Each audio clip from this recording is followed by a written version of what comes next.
السلام علیکم ورحمۃ اللہ وبرکاتہ۔ ناظرین کرام، قربانی کی رات میں مردہ اپنے گھر والوں کے پاس آتا ہے اور کیا کہتا ہے، اس کے بارے میں تھوڑی سی تفصیل آپ حضرات ضرور سن لیجئے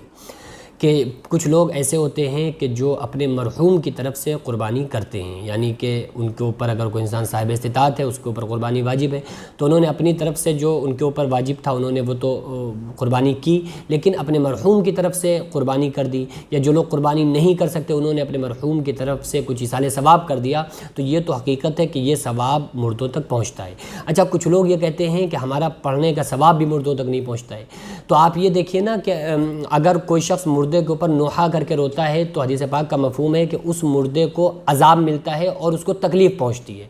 تو یار، ہمارے رونے کی وجہ سے اسے جب تکلیف پہنچ رہی ہے تو ہمارے پڑھنے کی وجہ سے اسے ثواب نہیں پہنچے گا؟ یعنی عذاب والا راستہ تو کلیئر ہے لیکن ثواب والا راستہ کلیئر نہیں ہے۔ عجیب سی لوگوں کی تھنکنگ بنی ہوئی ہے کہ وہ ثواب نہیں پہنچتا۔ دوسری بات یہ، نماز جنازہ کیوں پڑھی جاتی ہے؟ خود حضور اکرم صلی اللہ علیہ وسلم نے نماز جنازہ صحابہ کرام کی پڑھائی، تو نماز جنازہ ہے کیا؟ دعا ہی تو ہے۔ تو دعا کا مطلب یہ کہ اس کا مردے کی بخشش ہو جائے اور اس کو ثواب اس کا مل جائے۔ تو جن لوگوں کے ذہن میں یہ خیال رہتا ہے کہ مردے کو ثواب ہی نہیں پہنچتا ہے، تو اپنے ذہن سے اس برے اور خطرناک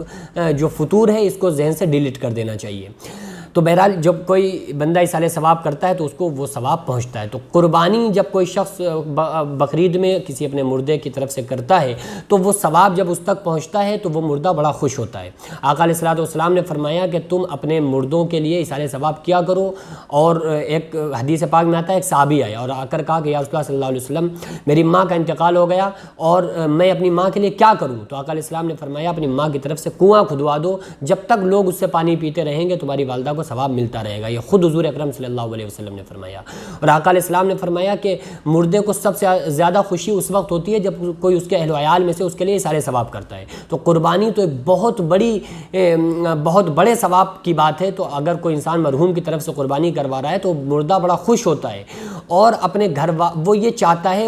وہ یہ سوچتا ہے کہ کسی نہ کسی طریقے سے جو اس کے عذاب میں تخفیف ہوتی ہے یا عذاب اٹھا لیا جاتا ہے یا اس کے لیے جنت کے راستوں کو ہموار کر دیا جاتا ہے، جنت کی ہوائیں اس کو دی جاتی ہیں، تو وہ مردہ یہی کہنے کی کوشش کرتا ہے کہ کاش ہمارا یہ حالت جو اس وقت ہماری ہو رہی ہے یہ ہمارے گھر والوں تک پہنچ جائے۔ یعنی ہماری جو کنڈیشن ہے کہ ہم بہت آرام میں ہیں، عیش و عشرت میں ہیں، اور ہمارے گھر والے رو رہے ہیں، پریشان ہو رہے ہیں، تو یہ ہماری حالت ہمارے گھر والوں کو پتہ ہو جائے کہ ہم بڑی آرام میں ہیں، ہم چین میں ہیں، سکون میں ہیں، ہماری طرف سے رونا بند کر دو۔ لیکن اللہ تبارک و تعالیٰ نے عالم برزخ کی جو زندگی کو زندگی سے بالکل الگ تھلگ رکھا ہے کہ کوئی مردہ ظاہری طور پر آ کر کسی سے نہیں کہہ سکتا ہے کہ ہاں میں بالکل ٹھیک ہوں۔ اگر ایسا ہو جائے تو پھر غیب کی باتوں پر ایمان کا مطلب ہی کیا رہ گیا۔ لیکن یہ ضرور ہے کہ ہمارے پڑھنے کی وجہ سے ان کے عذاب میں تخفیف ہوتی ہے۔ آقا علیہ الصلوۃ والسلام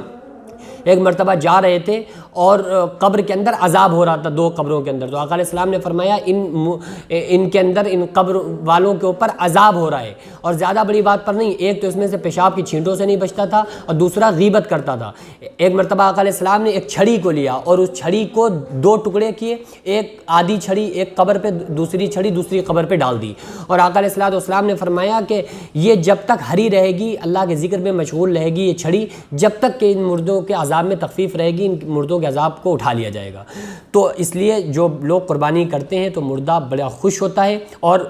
یہ کوشش کرتا ہے کہ کسی طریقے سے ہمارے گھر والوں کو یہ بات معلوم ہو جائے کہ ہم بڑے عیش و آرام میں ہیں۔ ہاں، نیک بندوں کی جو روحیں ہوتی ہیں وہ سیر کرتی بھی ہیں، جو کہ علماء فرماتے ہیں کہ وہ نیک بندوں کی جو روحیں ہوتی ہیں قید میں نہیں ہوتی ہیں، سجین میں نہیں ہوتی ہیں، تو وہ سیر کرتی ہیں، اپنے گھر بھی آ جائیں، لیکن ان کو کوئی دیکھ نہیں سکتا ہے۔ ان کے پاس تو یہ اللہ تعالیٰ اتھارٹی دے دیتا ہے، ان کے نیک ہونے کی وجہ سے ان کو پاور ہوتا ہے کہ وہ چاہیں تو جا سکتے ہیں، لیکن وہ بھی جلدی آنا پسند نہیں کرتے۔ اس لیے ہم لوگوں کو یہ چاہیے کہ ہم نبی کریم صلی اللہ علیہ وسلم کی بات پر یقین رکھ کر ہم مردوں کے لیے جتنا ہو سکے ایصال ثواب کریں، اور ایصال ثواب کرنے کے بعد یہ گمان کریں کہ اللہ تبارک و تعالیٰ کی رحمی کریمی سے یہ امید رکھیں کہ اللہ نے ہمارے پڑھنے کی وجہ سے اپنے قرآن کے صدقے میں اللہ تعالیٰ نے ہمارے مردے کے عذاب میں تخفیف بھی کی ہوگی اور اس کی بخشش بھی فرما دی ہوگی۔ اس لیے ہم لوگ زیادہ سے زیادہ مردوں کے لیے ایصال ثواب کیا کریں۔ جو لوگ اپنے مرحوم کی طرف سے قربانی نہیں کر سکتے ان کو چاہیے کہ وہ ان کے لیے قرآن خوانی کروا دیا کریں، قربانی نہیں تو قرآن خوانی کروا دیں، قرآن پڑھوا دیں، یا مسجد میں پنکھے لگوا دیں، لوٹے رکھوا دیں، ایصال ثواب صدقہ جاریہ میں سے کوئی کام ضرور کر دیا کریں۔